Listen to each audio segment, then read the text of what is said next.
Kisah fenomenal tentang berbakti kepada orang tua adalah Uwais Al-Qarni. Pemuda dari Yaman itu sebenarnya hidup di zaman Nabi Muhammad SAW. Akan tetapi, dia tidak sempat berjumpa dengan Rasulullah SAW. Sebenarnya, dia telah menempuh perjalanan jauh dari Yaman ke Madinah agar dapat berjumpa dengan Rasulullah SAW. Akan tetapi, dia hanya mendapati Ummul Mukminin Aisyah karena Rasulullah SAW sedang berada di medan jihad. Uwais tidak dapat menunggu lama hingga Rasulullah SAW datang, yang dengan itu dia akan meraih kedudukan mulia sebagai bagian dari generasi sahabat. Akhirnya, dia memutuskan untuk pulang ke negerinya karena tidak tega meninggalkan ibunya yang sudah renta, sakit-sakitan, dan membutuhkan perhatiannya. Dia juga pernah menggendong ibunya dari Yaman ke Makkah untuk menunaikan ibadah haji. Buah bakti kepada ibunya itulah yang menjadikan Allah Subhanahu wa Ta'ala mengaruniakan kemuliaan kepadanya, yakni doanya mustajab. Ketika Rasulullah SAW masih hidup, beliau pernah berpesan kepada Umar bin Khattab untuk meminta dimohonkan ampun kepada Allah Subhanahu wa Ta'ala untuk Umar jika bertemu dengan Uwais. Masya Allah, seorang sahabat sekelas Umar pun masih beliau perintahkan untuk meminta didoakan Uwais, yang merupakan generasi tabi'in. Lantas, bagaimana dengan kita? Semula, para tetangganya tidak peduli dengan Uwais dan ibunya karena keduanya tergolong kaum yang miskin. Mereka baru menyadari ketika mendapatkan kabar dari kafilah yang baru datang dari Madinah bahwa Rasulullah SAW menyebutkan keutamaan Uwais. Puncaknya, ketika Uwais wafat, ternyata banyak orang asing yang tak dikenal yang berlomba-lomba mengurusi jenazahnya. Bagi penduduk Yaman, ini sangat mengejutkan. Suatu riwayat menyebutkan bahwa orang-orang asing itu adalah para malaikat yang Allah utus memuliakan jenazah Uwais Al-Qarni. Uwais tidak begitu dikenal di bumi, tetapi sangat masyhur di langit.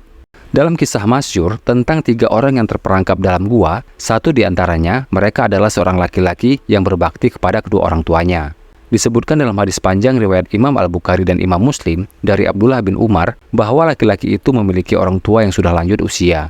Dia memiliki kebiasaan mendahulukan orang tuanya dalam memberikan minuman susu daripada kepada istrinya, anaknya, dan budaknya. Suatu malam, laki-laki itu terlambat pulang dari mencari kayu bakar.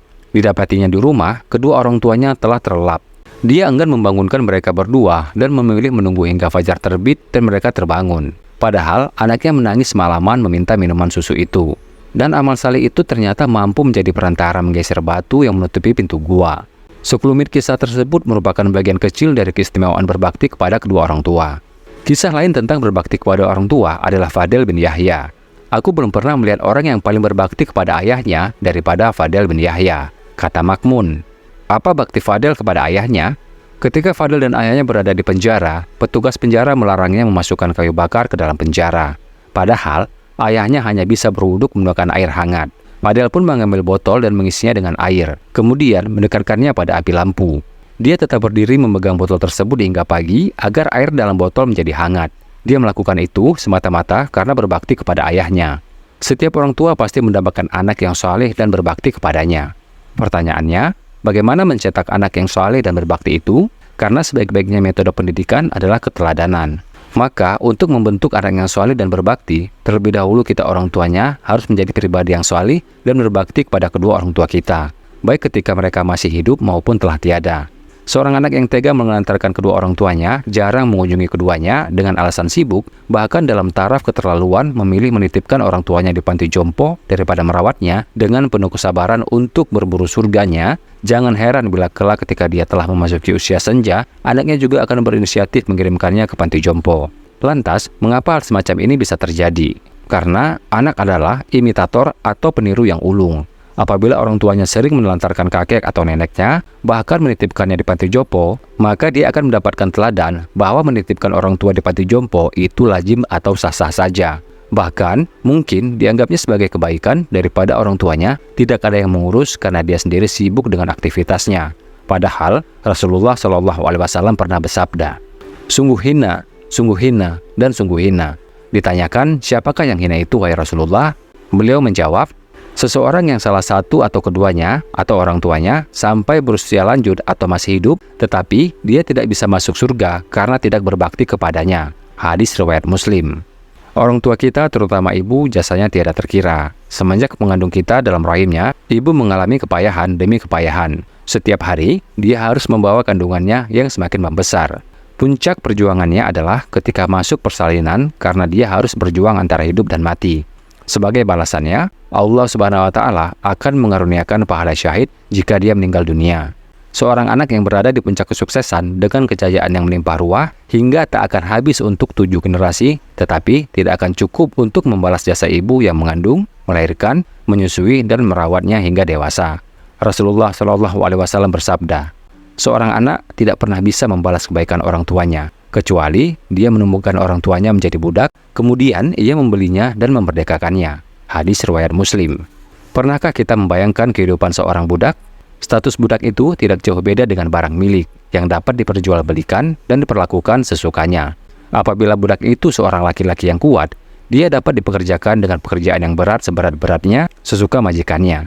Apabila dia seorang wanita, boleh digauli oleh majikannya tanpa dinikahi. Menjadi budak itu sangat menderita, terlebih jika berada dalam kekuasaan majikan yang zalim. Dan seorang anak baru bisa membalas jasa kedua orang tuanya apabila dia mendapati kedua orang tuanya itu sebagai budak, kemudian dia membeli dan memerdekakannya. Karena orang tua kita manusia merdeka, maka sebesar apapun pengorbanan yang kita lakukan, tetap tidak akan mampu membalas jasa-jasa mereka. Seorang laki-laki dari Yaman mengumpamakan dirinya layaknya binatang tunggangan atau unta bagi ibunya. Karena ketika tawaf, ia menggendong ibunya. Demikian pula dalam urusan-urusan lainnya. Dia pun mendatangi Ibnu Umar dan menanyakan apakah perbuatan yang dilakukannya sudah mampu membalas jasa ibunya atau belum. Dengan lugas Ibnu Umar menjawab, belum, walaupun sekedar satu rintian saja ketika ibumu melahirkanmu. Allahu Akbar.